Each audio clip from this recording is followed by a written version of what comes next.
You just got back from somewhere hot. Your shirt's stuck to your back, your mouth feels like sandpaper. You open the fridge, grab the jug, and you don't sip. You drink. Long gulps, ice clicking against your teeth, cold water hitting your throat fast. That's the glass someone decided to draw right next to a skull. So how does a drink do that? Chug ice water hard enough, and under the wrong conditions, it can kill you. This is the story of a nerve older than language. A reflex your body runs completely on autopilot.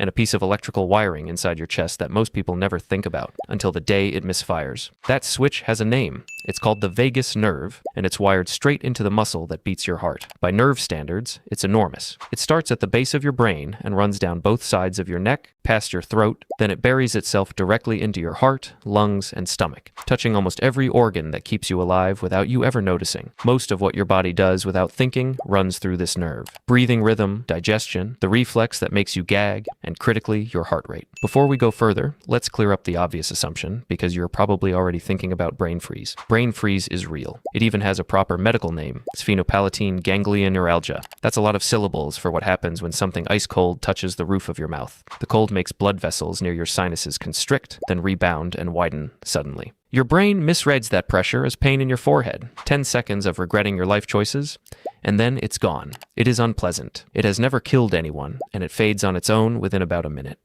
I used to think brain freeze was the whole story here, and I was confidently wrong. The danger sitting next to that skull is not happening in your mouth. It's happening lower down, past your tongue, in the lining of your throat and esophagus. Think of the vagus nerve as the brake pedal for your heart. Left alone, your heart would beat considerably faster than it does. The vagus nerve is constantly tapping the brakes, holding your resting heart rate down instead of letting it race. It's the reason you don't sprint every time you stand up. A minor miracle nobody thanks their vagus nerve for. That's a good system. But a brake pedal that works can also be slammed, and the back of your throat is lined with nerve endings that report straight back to this exact nerve. Swallow something intensely cold, fast, and in volume, and those nerve endings fire all at once. The signal travels up, hits the vagus nerve, and the vagus nerve does the only thing it knows how to do. It hits the brake. That's exactly where chugging, instead of sipping, changes everything. Chugging floods that entire stretch of tissue with cold all at once, instead of a little at a time. This is what actually happens when you chug instead of sip. A sip touches a small patch of tissue for a second and moves on. Your body barely registers it. A chug is different. Cold water floods the back of your throat and upper esophagus at once, and stays there for several seconds while you keep swallowing. That's a much bigger alarm than your body is used to. A sip is a text message. A chug is someone banging on the door. The nerve endings lining that tissue send a far stronger signal up to the vagus nerve than a normal drink ever would. And the vagus nerve, remember, is the brake pedal for your heart. Hit it with a strong enough signal, and it doesn't slow your heart down gently. It can slam the brakes. Your heart rate can drop suddenly within seconds of the cold hitting your throat. Blood pressure drops right along with it, and when blood pressure drops fast enough, your brain is, for a moment, running on less blood than it needs. The result is a faint. Doctors call it vasovagal syncope, and it's the same basic mechanism that makes some people pass out at the sight of a needle.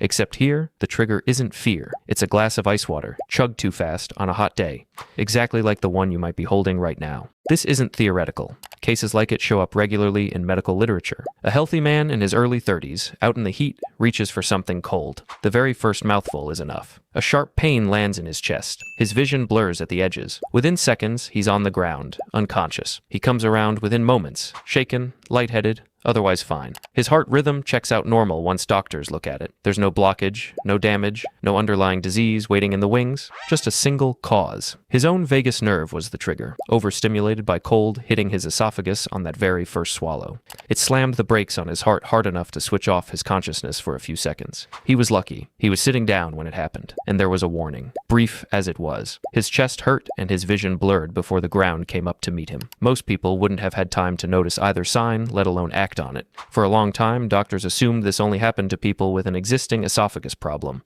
someone with reflux or scarring or a swallowing disorder. The healthy population, the thinking went, wasn't really at risk. They were wrong. Case after case has documented this exact reflex, triggered by nothing more than a cold drink swallowed fast, in people with completely normal, healthy throats. Doctors even have a specific name for it now. Swallow syncope, sometimes called deglutition syncope, and it doesn't require a single thing to be wrong with you beforehand. One detail here should actually bother you. The trigger threshold isn't fixed. It depends on how cold the liquid is and how much of your throat it touches at once. It also depends on how sensitive your own nervous system happens to be that day: dehydrated, overheated, recovering from exercise. All of those raise your sensitivity to the exact reflex we just walked through, which means the conditions that make you want to chug ice water in the first place work against you.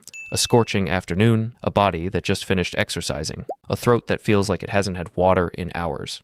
All of those are the exact conditions that make the reflex more likely to fire. But there's a bigger escalation buried in all of this, and it has nothing to do with hydration or heat. For most people, that vagal brake produces a faint, unpleasant, occasionally dangerous depending on where you land, but the heart restarts its normal rhythm within seconds on its own. Most people go their whole life without knowing their own heart's wiring diagram, which is fine, right up until it isn't. For a small number of people, that wiring is different from birth. Conditions like long QT syndrome are electrical faults in the heart's recharging cycle, present from the day you're born and silent for years. It's estimated that roughly 1 in every 2,000 people has it. Most of them have absolutely no idea, which is a strange thing to learn about yourself from a glass of ice water instead of a cardiologist. I ran the math on how many people I actually know, and 1 in 2,000 stopped sounding small fast. In a normally wired heart, a hard vagal brake is jarring, but recoverable. In one of these differently wired hearts, that same brake can trigger a dangerous, chaotic rhythm instead of a simple faint.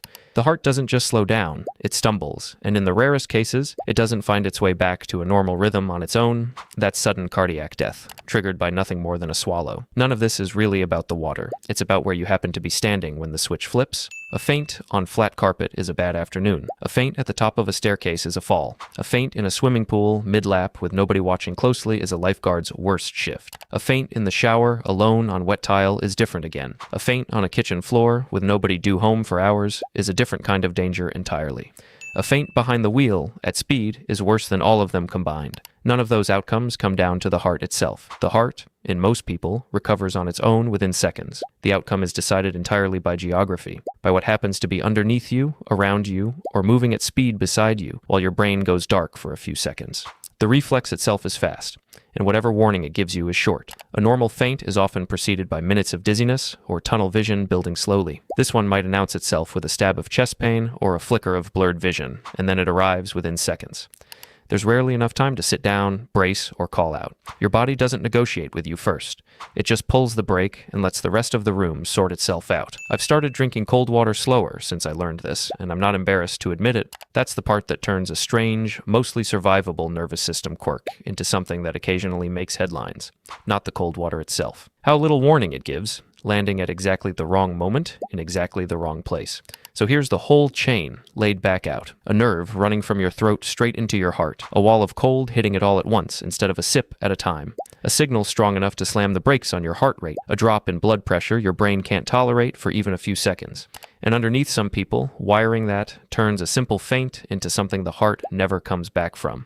5 steps, 1 glass, 1 nerve that has been doing this exact job since long before anyone figured out how to write it down. Next time it's hot and you open that fridge and your hand finds the coldest jug in there, you'll probably still drink it. Most people do, every single day, and walk away completely fine. But you'll know now what that switch in your throat actually is. And why, every once in a while, that ordinary glass of ice water in your hand genuinely does belong right next to a skull. Thanks for watching. Every study and source used in this video is linked in the description.